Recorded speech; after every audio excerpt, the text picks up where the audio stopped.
red squirrels are so funny. They're kind of aggressive little troublemakers. They like to chatter and bark at you. I don't see too many of them around here. I mean, I'm not from here, but I mainly have encountered them in the Boundary Waters, Apostle Islands area. So yeah, they always make trips fun, hiking more fun. Where I'm from, gray squirrels are pretty common and not very aggressive. Anyway, the topic of today is poker.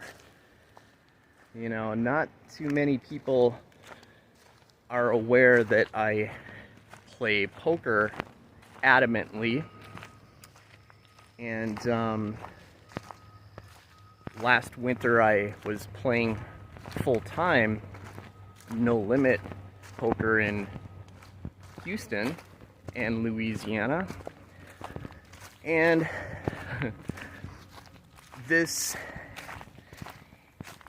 isn't a vlog post which I hope you don't conclude, oh, I want to be a poker player. Oh, there's tons of money to be made in poker. No, that's exactly the opposite of the takeaway from this vlog post. I hope, anyway. So, my experiences playing poker, I feel fortunate to have broken even on my experience. And the takeaway is it's a great waste of time.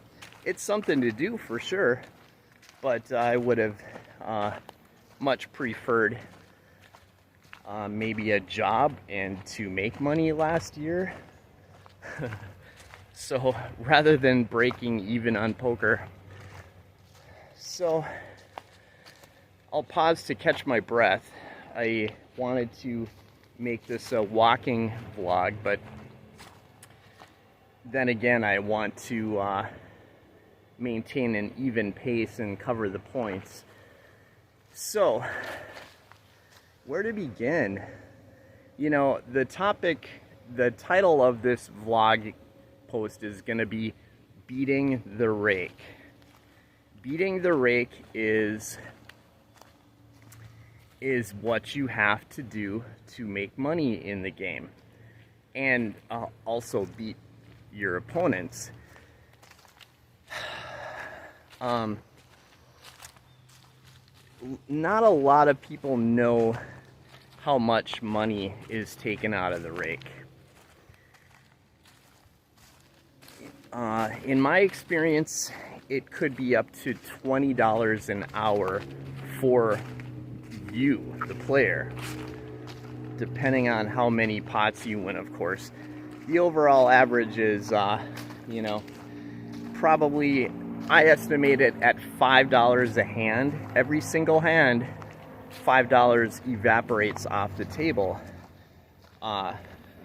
in rake and jackpot, rake, and tip. So if you sit there for 10 hours, like it's pretty common if you're stuck and want to make your money back, in 10 hours, you're gonna see $1,500 to $2,000 evaporate from the table. The only reason there's chips on the table at all is because people bust out and bring more chips into the game. So your share of that is gonna be $150 to $200. So if you break even in a 10-hour session, you effectively have beaten the rake. You made no money, the casino did, but you have beaten the rake if you break even.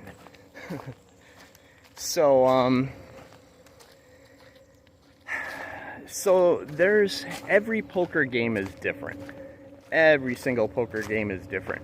You're gonna be playing different stakes, different players, different skill levels, different styles of aggression, and no poker game is going to be the same.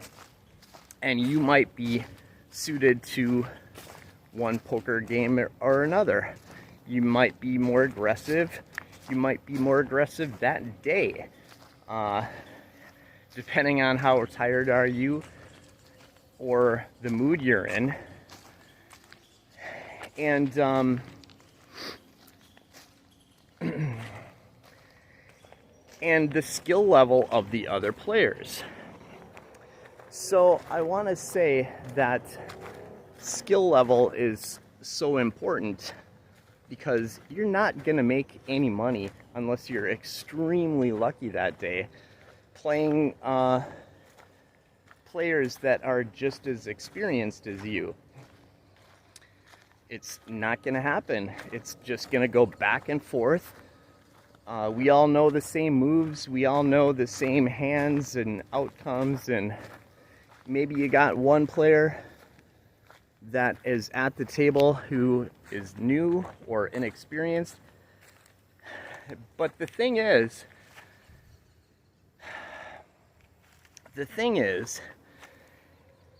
the lower stakes players are the toughest ones to beat, because they I want to catch this these leaves falling.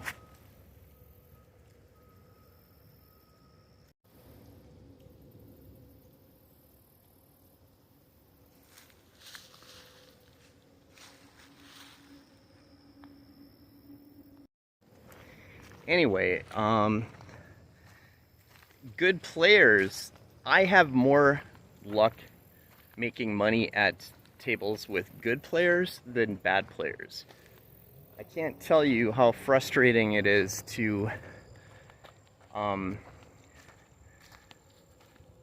not be able to get anyone to fold a hand no matter what you do.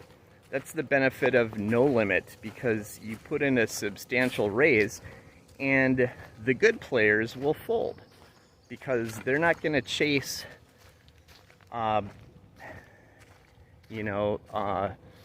poor hands or slim odds.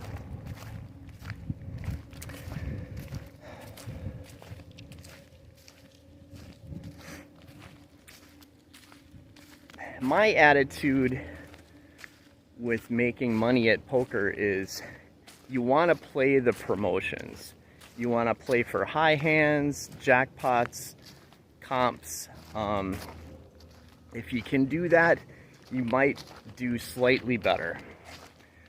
For instance, as far as comps go, if you play a 50-hour poker week at $2 an hour, that's $100 in comps, and you can cash out your comps. Anyway, you can here.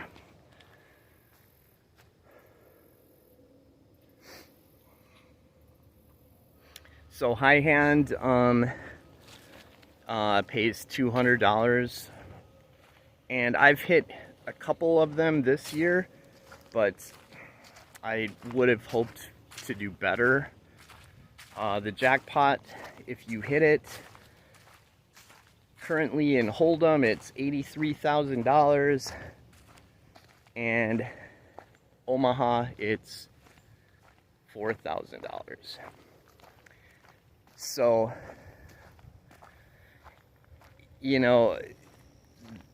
that's another reason to play, because at any moment sitting there you can hit a jackpot or get table share. It's never happened to me, but I've seen it happen, and happens all the time to other people.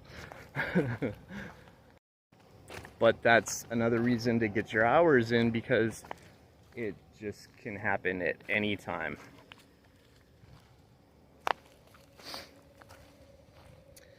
So the stakes, what I gotta say about the stakes. I was playing 10-20 Omaha 8, which is Omaha high-low. Kill. 1020 Omaha 8 kill pot, which is a pretty big game. The only reason I played it was because I was not doing well yesterday. I was running card dead all day long until just before the game was about to break. So I had increased my stake high enough to safely have the game break, and we drew 4 cards for the 10-20 game, which there was 1 open seat, so we had to draw cards. I got a king, and everyone else had a lower card, so I'm like, hey, what the heck, join in the game. So that was the first red chip game I've played in a few years, out here anyway. And that's not such a big deal for me because, you know, red chip game is the game in Texas and Louisiana, no limit. So I'm not afraid of the, you know, sizing necessarily, especially since it's limit. And the other reason I was able to jump in that game is because effectively I was playing 10-20 all night long last Friday night, because it actually was a 6-12 game, but just completely off the rails wild. And I'll talk about that game in a minute. But I found myself in the 10-20 game yesterday, and I was comfortable.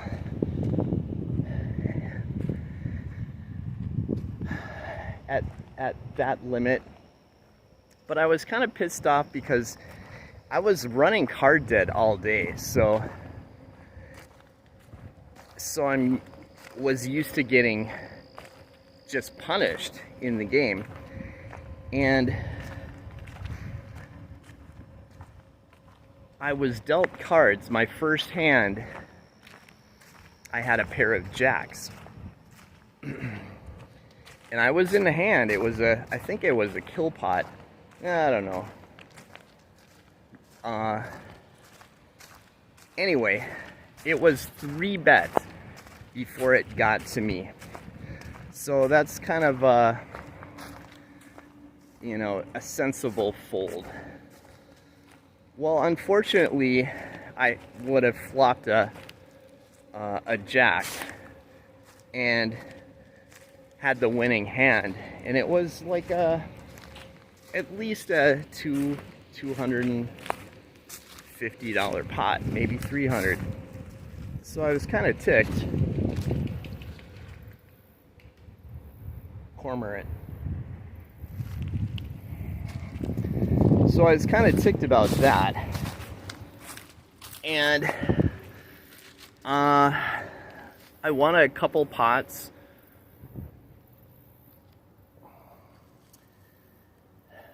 In the subsequent minutes, and was doing okay. But, you know, there's a common mistake you can easily make in Omaha high-low, which is there's always a high, but there's not always a low. And low cards are a safe bet because the best low cards are ace 2. Ace, well, the wheel, ace 2, 3, 4, 5. So any time you have an ace and the next lowest card that isn't counterfeited on the board, you're automatically guaranteed a share of the pot. Automatically. Taking for granted that there is 3 low cards on the board, and one of them isn't your own. So it has to be 8 or lower. So the mistake I made, I was getting pretty aggressive in the betting. I think it was a kill pot. Yeah, it was a kill pot. So 15-30 stakes. And I got everyone to fold aside from one guy. And I was doing fine on the turn, kept being aggressive because, I mean, if I had the low, it was a guaranteed payoff. So it doesn't matter at that point what you're betting. Well, unfortunately, the river card came and it wasn't a low card. And I kept going. I kept firing away. And my low didn't count. So he scooped the pot, and I wasted like probably $100 in that hand, just because for whatever reason, I was in the manner of thinking that it was just gonna pay out. So I was mistaken. So I won in that game. And one of the last pots that I won, I had a pair of 2s and a 4 and Jack 4 clubs, or Jack high clubs.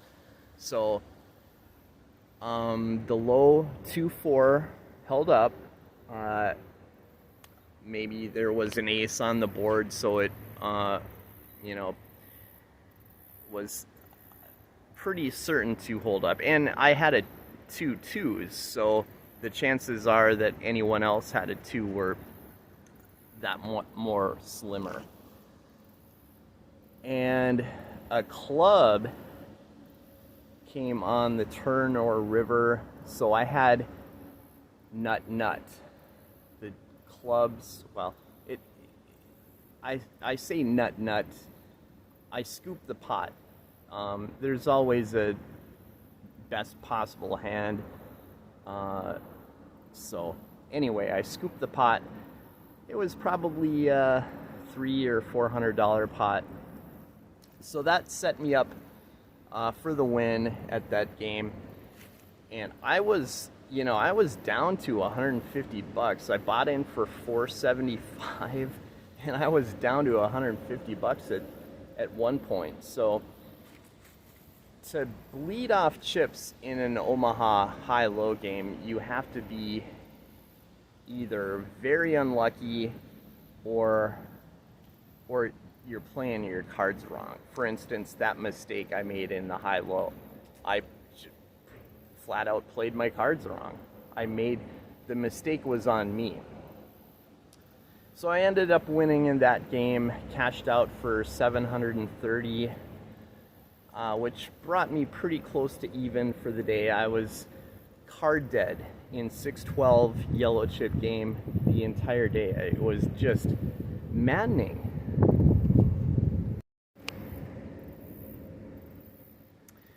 To be card dead really sucks. I mean, and you hear vloggers and people talking about the variance. That's the variance.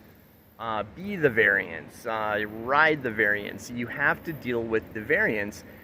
And if you think that the variance isn't going to happen to you, you're flat out wrong. That's why you don't make money in this game, because you make money one day and you lose it the next.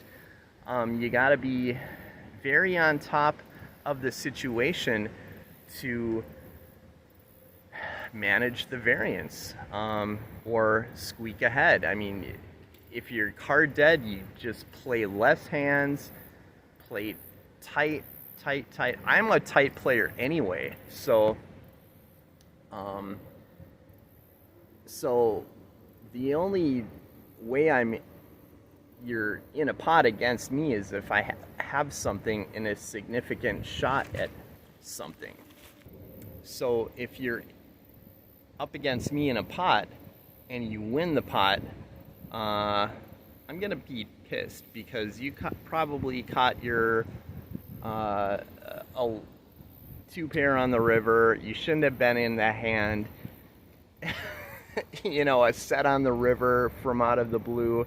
So that's frustrating as all get out. I mean, when you're card dead, for me, I just get really pissy. I mean, you know, I flop an ace with a king, the turn comes a king, and the river is a second 3 on the board. And you're calling me down with a 3. So, you know, I gotta say, if you're that guy, you're a sucky poker player. I mean, or don't like money, or have no appreciation for money, or don't know how to play the game. That's what you don't find in the higher limit games. So, you know, an ace king on the board is not gonna get called to the river if you flop a 3. Just not gonna happen. Or it's gonna be very expensive if you try it. So that's the beauty of no limit. You can avoid those situations or play with better players. I mean, the higher limit games, better players. You don't see much of that crap in the high limit games, which is great. And I have much better luck in the high limit games than the low limit games. But, you know, it's kind of nice to sit down to a low limit game just to play, or just to play for the jackpot or a promotion. And you know, it's a social game.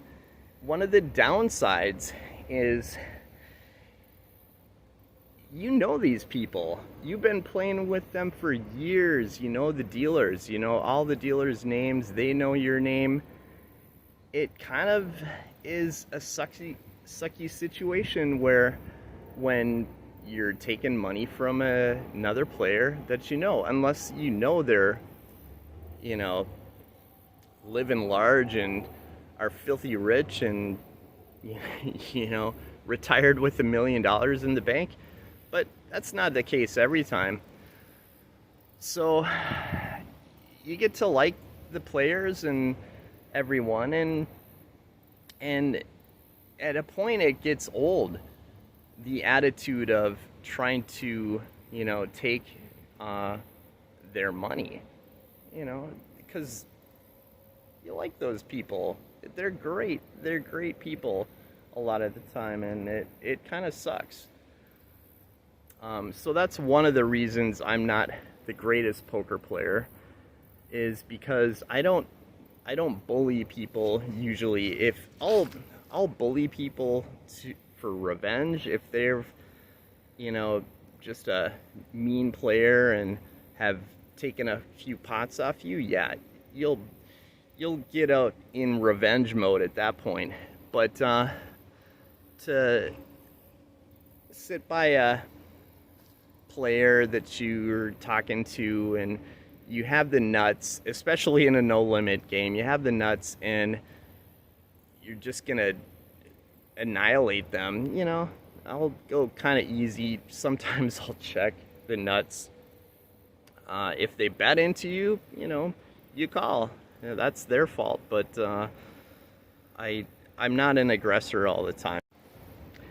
One story that I have from Texas last spring is I was playing a no limit game, and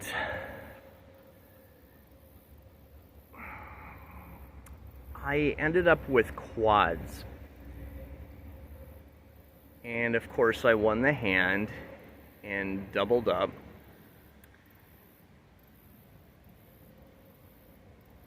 But the thing is, I more than doubled up. And the player next to me said something about $100, and I'm like, got to thinking, It's like, well, what should I have if I just doubled up? Turns out the dealer made a mistake, and he gave me an extra $100 out of the opponent's stack. And the player next to me said, oh, well, you know, he didn't notice, he didn't contest it, it's too late now, the money's yours. But, you know, that wasn't gonna happen.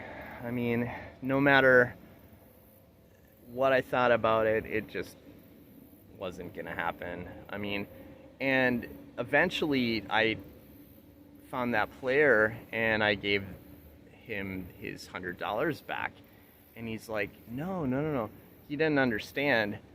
He didn't understand that he just thought I was being nice, until I convinced him that, you know, the dealer made a mistake and this money was yours. It belongs to you. This money belongs to you.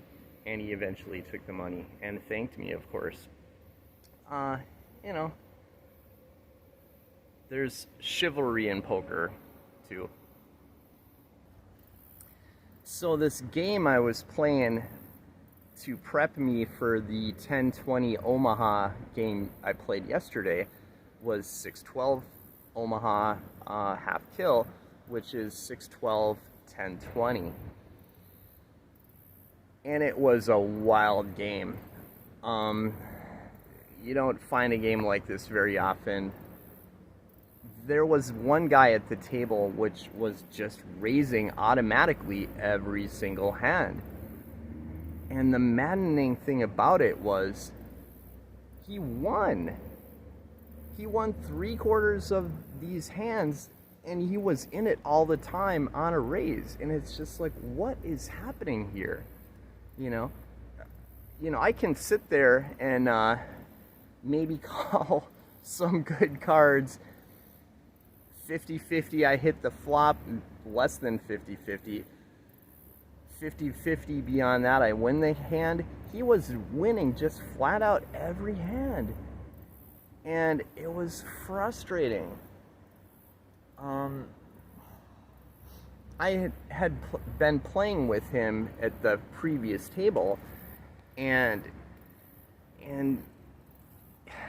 it's not a winning strategy to play that way. And I ended up taking chips off of him at the other table,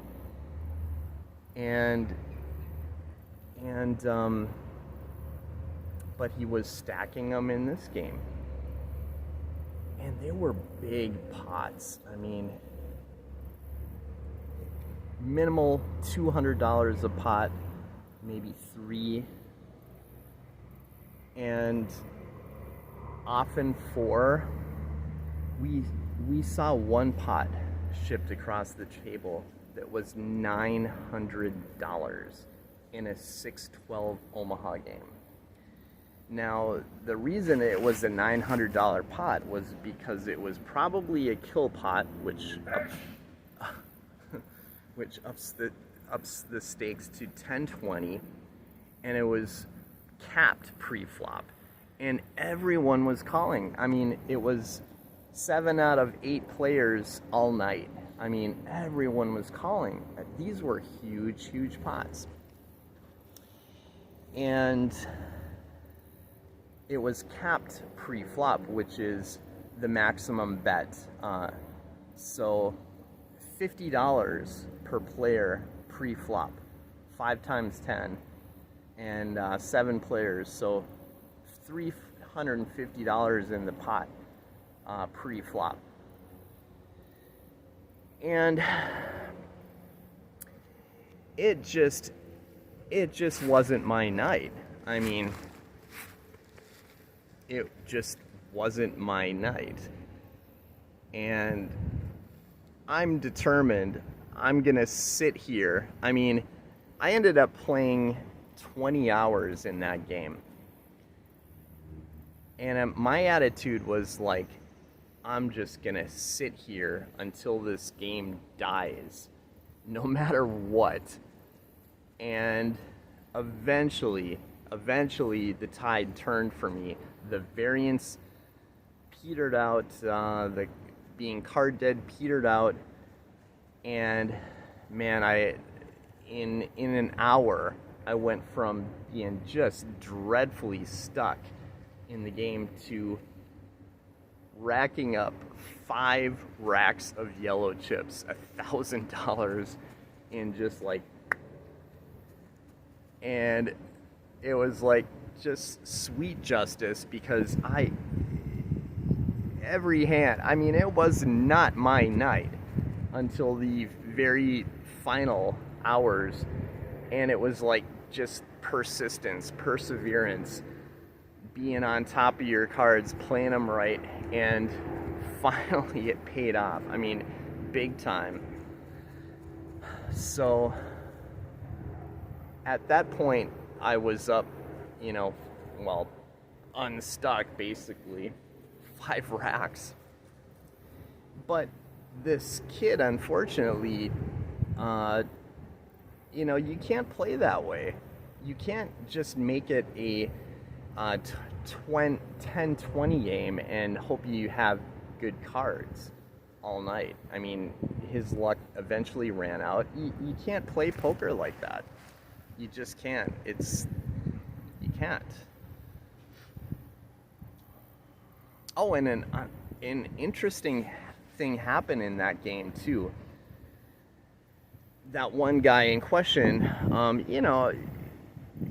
we eventually had a camaraderie, I'd laugh at his jokes and I wasn't trying to be mean, but at one point, it was not a huge pot, but at one point the showdown happened, and this player had whatever, and the guy had a straight, or at least he thought he had a straight. And for him to have had a straight, he would have had to have Jack 8 in his hand. And I didn't see a 8. And I was trying to see his hands. I mean, I'm like maneuvering my glasses all night to try to see what's going on. I should have bifocals, but when I get cards, I'm like this, looking down, and when I'm looking at the board, I'm like this. So anyway, I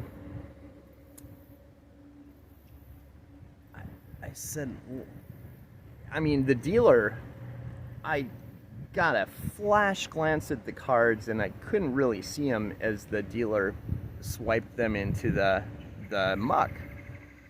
And I said, I didn't see an 8. Where's the 8? And another player said that too. And a third guy at the far end of the table said, I didn't see an 8 either. And he already was pushed the pot. So enough chatter about not seeing an 8. Eventually they called Grizz over, and Grizz, he took the chips off the table, estimated, he said $160. Grizz took the chips off the table and called the security to look at the tape, and like 10 or 15 minutes later, no 8. So the other guy got pushed the pot, and they were able to count the proper amount of chips in security. Here it was a $240 pot that was pushed the wrong way. I mean, dealer made a mistake. We as players make mistakes too. I mean, Omaha high-low is kind of a complicated game if you don't have a lot of experience with it. Dealers included, they make mistakes. I was learning the rules still in that game, and there were times when I said, well, I'm fighting for my hand because I think I have the low, and I'm fighting,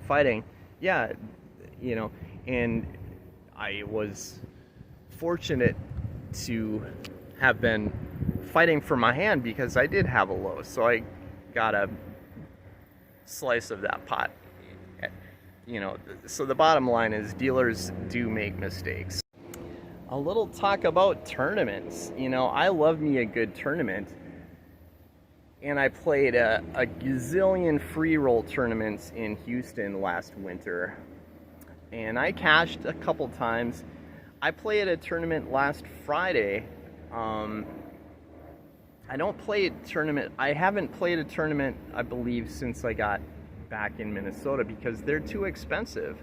And I know my odds. I know my odds of winning, or my odds are 30%, which means if I'm against 100 players, I can pretty much count on me being in the top 30. So that being known, I have to play 3 tournaments to get into the top 10, and top 10 is usually when they start making the payouts. So I have to, if I have to play 3 tournaments to get into the top 10, that's $500. $500 to invest in tournament play, and who knows where I'll place in the top 10. I'll be lucky if I break even with my payout. Chances are you do a little better, but that's 1 in 10. So, you know, so unless you're a brilliant tournament player, I don't think 1 in 3 top 30% is good enough. It might be good enough to break even. So I took a stab last Friday, double green chip bounty tournament. And I like that tournament because you get $50 if you knock a player out. And I did knock 1 player out of the game. So I pocketed $50. I didn't make the money. I came pretty close. But when I eventually busted out, I was able to pocket that $50. So effectively it cost me only $100 to enter that tournament. So I want to enter green chip bounty tournaments because they might be cost effective for me. But I entered 82nd. I entered after the break. So I entered at level 5 or 6 or whatever. So I entered late in the game at 82nd. There were 84 entrants and I placed 14th. So I think I did pretty darn good. It would have been super nice to cash. You know, cash was 10th place, 165 for first. And if you get down to 4 or 5 players, it's pretty common to chop. So if you make 4th or 5th place, you're gonna get a pretty decent payout. But once again, with my odds, top 30%, that's not enough. That's not enough to blow a ton of money in tournament entries. If I get a little better, maybe, but at this time, nah, it's a break-even proposition. Once again, the conclusion is, if you're in the casino business, you're gonna make a lot of money. But if you're a poker player, no, you're darn lucky if you break even. So I want to conclude a few things. You know, don't don't look to poker as a money-making profession unless you're in the right situation. Obviously, you know, there's a lot of millionaires playing poker, but you know, it's a long shot if you think you're gonna join that rank.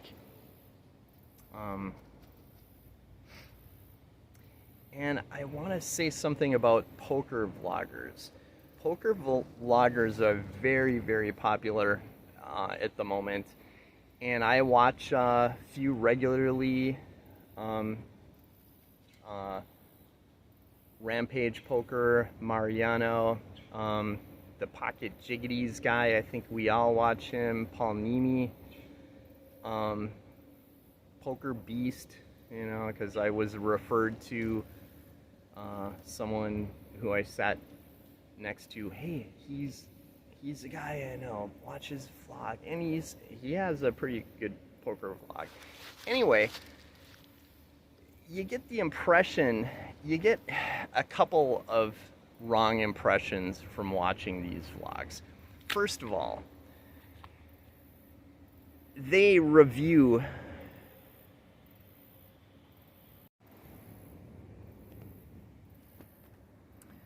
in the poker vlogs, they review interesting hands. You know, they'll put about 10 memorable hands in the vlog, and, you know, in for 3,400, out for 3,900 or whatever. But that's not the way poker goes.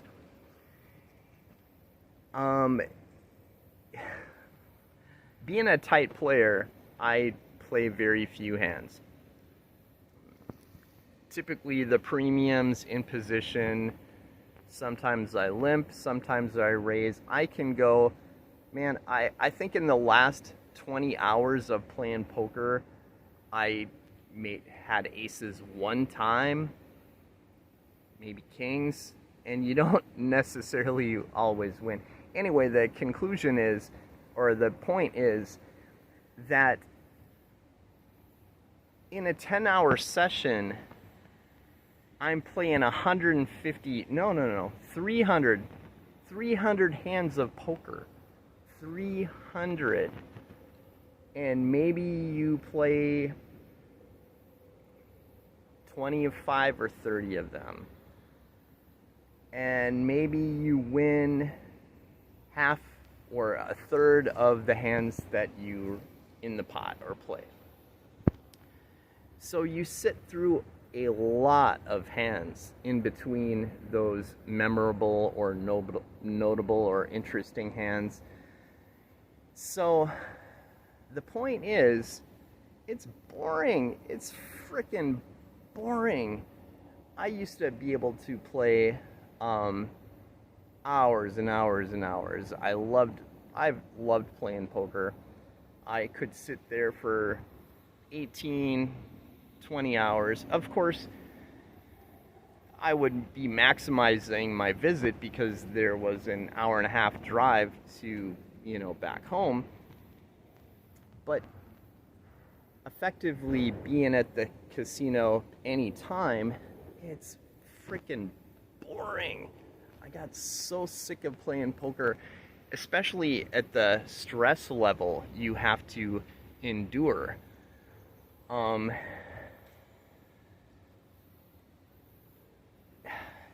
Especially playing no limit, you're under a lot of stress. I mean, you're sitting there with $500, $800, $1,000 in front of you, and you might be interested in playing a hand, but you are maybe raised $50 or $100 or $200, or you have aces and you like the fact that you're being raised and you re-raise and you're wanting to isolate, get heads up, get as much money in the pot. Actually, you want to isolate and get heads up in that game because you don't want 3 or 4 or 5 callers in a no-limit game if you have pocket aces. That's not what you want. And you might not win the hand, or you might have ace king and you think you got them on a run because they're sitting right next to you and they're last to act, so you raise and suddenly you up against a re-raise and it's like, I have ace king, I got you dominated. Well, that's what you think. And they're sitting on aces or kings or whatever hand that's gonna just break you. I mean, I've had that happen many times, and I've been on the beneficial end of it too. So it's just par for the course. Very stressful. If you want to make money, invest in real estate. Invest in the market when it's down, not when it's up and on the brink of a recession like we are right now. In wrapping it up, in conclusion, beating the rake, you're lucky if you can do it. Hell, poker is a lot of fun. It's something to do. It's keeps me busy all the time, and but it's not a living. It's a break-even proposition if you're lucky. If you're lucky, beating the rake, that's what it's all about. Play promotions, hit a jackpot, get lucky, be a good tournament player, above average. It's a fun hobby. You meet great people, have great stories, see a gazillion different crazy hands, and yeah. If I would have chosen to not get into poker, yeah, heck, yeah.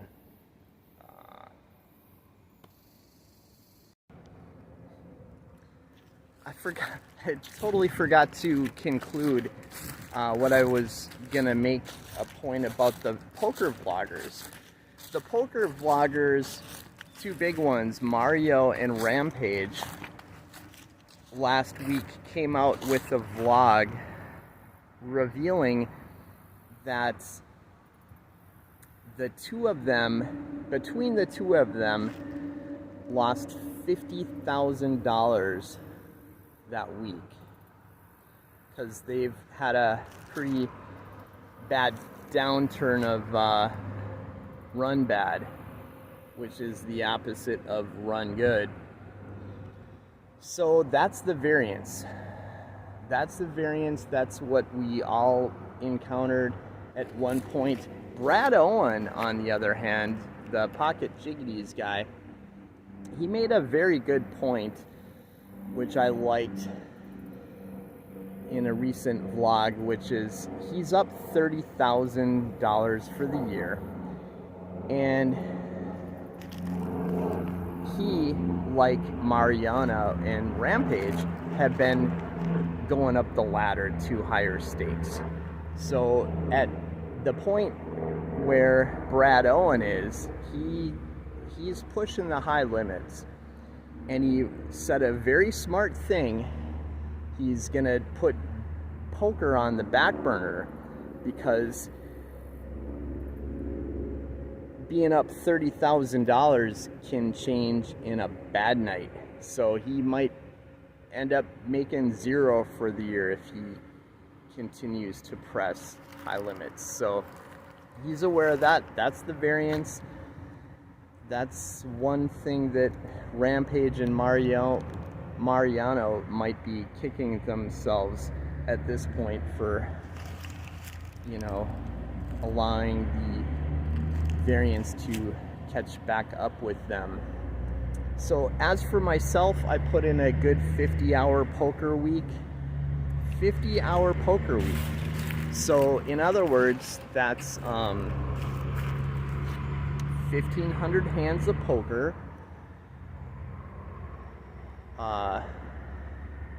taken from me personally, my share of the rake was $1,000, $20 an hour times 50 hours, $1,000 out of my share of the rake, and I broke even. In a few wild sessions, that 6-12 game was very memorable, very wild, so 20 hours of 6-12, maybe 25 total, at least 25 total of 6-12.